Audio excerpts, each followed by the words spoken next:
you familiar with the language of the fan? It's the idea that a lady of status could take a fan and she could speak to people with it. There were certain gestures that only the quality knew, and by this silent language, they could communicate with other women and, of course, other men.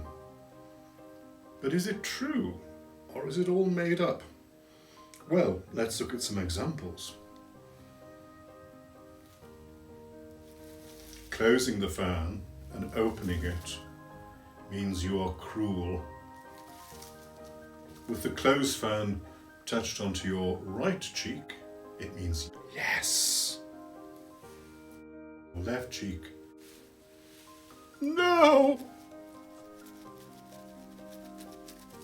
We're being watched, etc., etc. All seems lovely. And in fact, if you Google language of the fan, you will see dozens of pages which tell it like it's the gospel. But I'm sorry to say, it's not. There are references to it in the 18th century. The Spectator magazine of 1711 says that women are armed with fans as men are armed with swords, and often make finer executions. But that was meant to be tongue-in-cheek. There's a fan from 1797 that is described as fanology, and it's a very complicated way of spelling out letters of the alphabet, but it didn't catch on. So where does the language of the fan come from?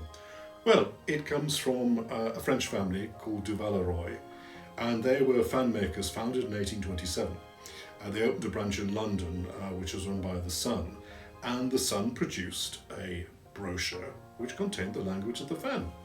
In that brochure, he had all of the different movements, and when you bought a fan, you got a free brochure with the language of the fan. So unfortunately, the language of the fan was an advertising gimmick, but it is fun. So, do you speak fan?